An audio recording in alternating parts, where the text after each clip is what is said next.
Welcome to today's deep dive. We've got a really chaotic week in February 2026 to unpack for you today. Yeah, chaotic is definitely the right word for it. There's just a lot moving right now. Right. And to make sense of it, I want you to imagine a massive old school balancing scale. Okay, I'm picturing it. So on the left side, you have the physical world. I'm talking about the stuff you can literally kick. Factories, warehouses, storefronts, actual pallets of inventory. The heavy stuff. Exactly. And then on the right side, you have the digital world, the cloud, the algorithms, advertising networks. And for the entire history of commerce, the heavy side, that physical side, was the undisputed king of revenue. I mean, it's just the basic law of gravity for business, right? You make a physical thing, you sell a physical thing. That is how the world has always worked. Right, until this week. Because we have officially crossed a Rubicon that I really think historians are going to look back on as the exact moment the 21st century economy actually started. It is a massive milestone. Mm. The center of gravity has officially shifted.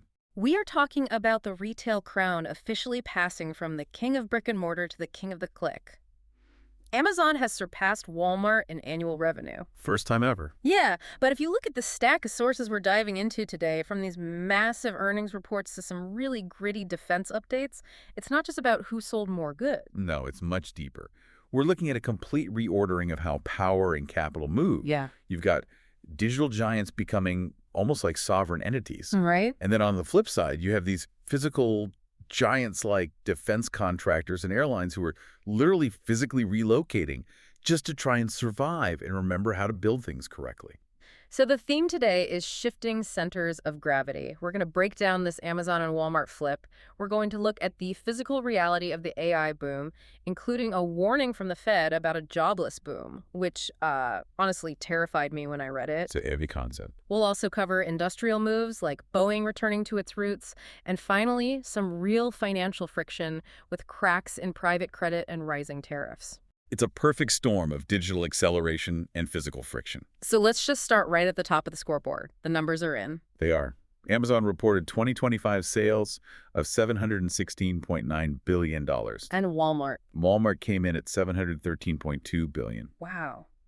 I feel like we've been waiting for this headline since, Jeff Bezos was selling books out of a garage. But seeing it in black and white just hits differently. It does. It's a symbolic changing of the guard.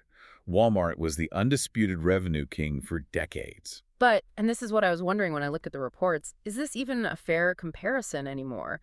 Because Walmart is selling groceries and tires. Amazon is selling everything, sure, but they're also selling massive amounts of cloud computing. Right? Are we just comparing apples to spaceships here? That is the critical distinction you have to make. If you peel back the layers of that $716 billion figure for Amazon, the growth engine isn't just the cardboard boxes showing up at your door. Right, the retail margins are notoriously thin. Exactly. The profit drivers are AWS, their cloud computing arm, and advertising. Amazon is effectively functioning as a tax on internet infrastructure, whereas Walmart is still, at its absolute core, a merchant. So Amazon won because they aren't just a store, they're a utility. Precisely. And they can scale that utility infinitely.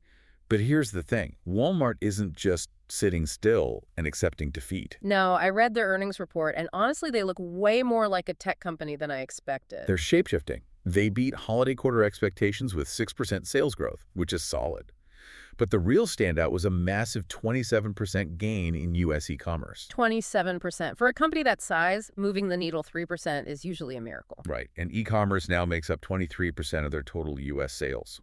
Under their CEO, John Furner, they are leaning so heavily into delivery, their own ad network, and their third-party marketplace. They're essentially trying to clone Amazon's high-margin business model and graft it onto their massive physical footprint. Exactly.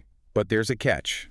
Despite hitting a $1 trillion market cap and listing on the NASDAQ, Walmart actually issued fiscal year outlooks that were below consensus. They call that light guidance, right? Yes, they're being cautious, but to keep shareholders happy through this transition, they authorized a new $30 billion buyback. It's fascinating. The giants are just battling in the stratosphere, and it feels like there's no room left for anyone else. Which brings me to that side note about Etsy. The Depop sale. Yeah. Etsy agreed to sell the fashion marketplace Depop to eBay for $1.2 billion.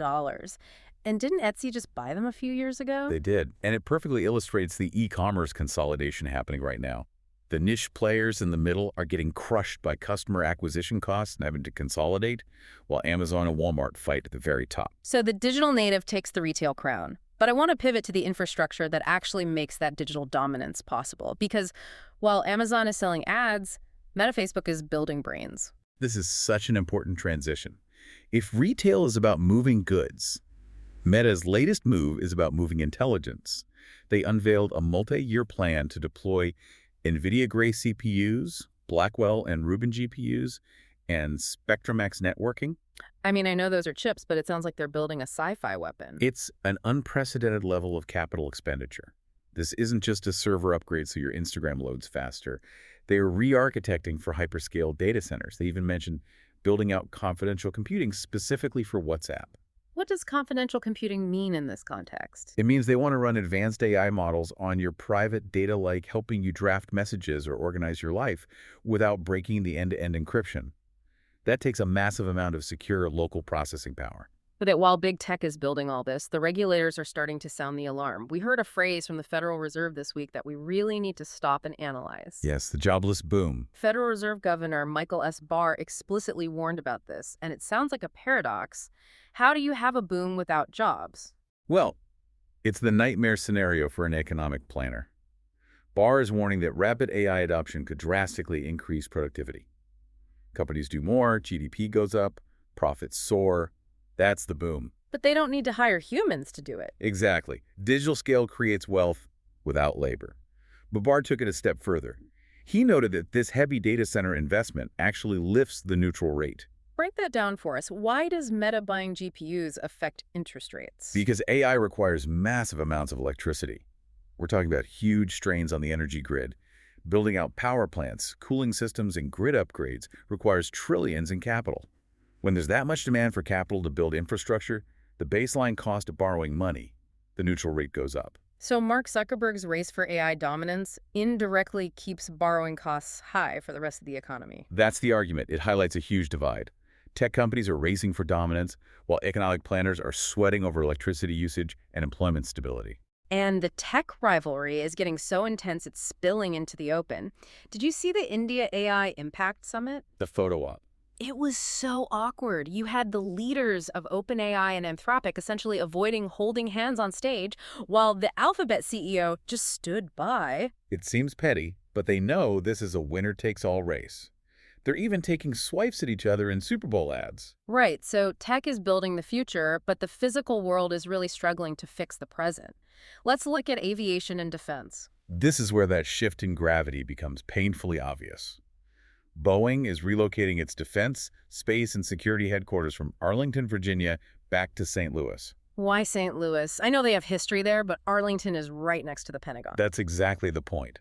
For years, the critique was that Boeing executives were too busy hobnobbing in D.C. and were completely disconnected from the engineers.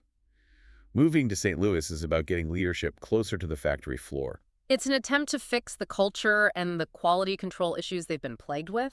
Yes. You can't manage complex manufacturing solely via spreadsheet.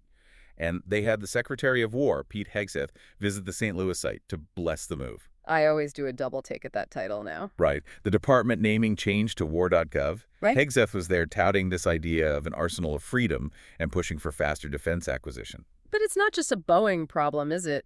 The broader aviation industry is choking. Look at Airbus.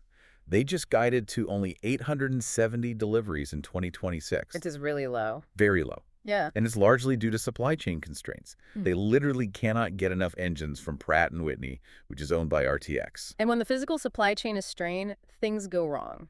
Like JetBlue Flight 543. The Airbus A320 in Newark, they had to abort takeoff and evacuate on the slides because of cockpit smoke. So the takeaway here is just this massive contrast. The digital world is booming with AI, and the physical world of manufacturing is facing severe supply chain and quality headwinds just trying to keep planes in the air. It really is a tale of two economies.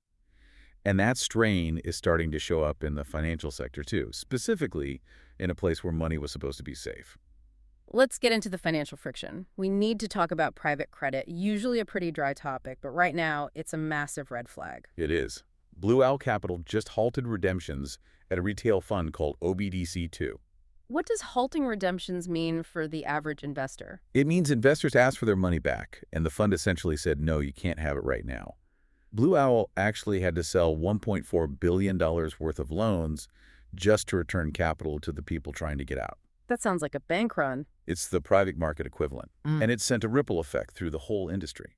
It pressured peers like Blackstone, Apollo, Ares, and KKR. Why is this such a big deal? Because private credit was the golden child of finance recently. Investors poured money into it, seeking yield. But these loans are illiquid. Halting withdrawals signals a real liquidity crunch. Money is getting stuck. And while money is getting stuck, the cost of doing business is spiking. Look at the tariff data. The J.P. Morgan Chase Institute put out numbers showing that tariffs paid by mid-sized U.S. firms actually tripled in 2025. Tripled, that just eats your profit margin whole. Completely. And it's sparking a huge debate. The New York Fed released research claiming that consumers end up bearing 90% of the cost of these tariffs. But the White House pushed back on that. Strongly. White House NEC Director Kevin Hassett blasted the New York Fed's research. So there's this intense fight over who is actually paying the price, but the J.P. Morgan data makes it clear that businesses are writing massive checks up front. So you've got tripling tariffs for mid-sized firms, private credit freezing up, and on top of that, the Fed minutes showed they are in no rush to cut interest rates. Right, though interestingly, mortgage rates did dip. They hit a four-year low of roughly 6.01%. So housing gets a little cheaper, sparking some refinancing, but business costs and investment liquidity are tightening. Talk about mixed signals. The economy is definitely sending contradictory messages depending on where you look. Okay, we have a lot of ground left, so let's move into a rapid-fire round. I want to hit some key updates across law, media, and health. Let's do it. First up, the intersection of politics and finance. There's a huge crypto event happening at Mar-a-Lago. Hosted by Donald Trump Jr. and Eric Trump. It's billed as a Future of Finance forum. But what's notable is who is attending. You have Wall Street CEOs like Goldman Sachs' David Solomon and Nasdaq's Adena Friedman showing up. That's a lot of traditional financial weight throwing in with the crypto crowd. It shows that legacy finance refuses to be left behind as crypto becomes more politically entrenched. Next, Mark Zuckerberg was back in court testifying in a youth harm case. He was defending Instagram's design. But he dropped an interesting detail. He mentioned that back in 2018, he actually reached out to Apple's Tim Cook to discuss teen well-being.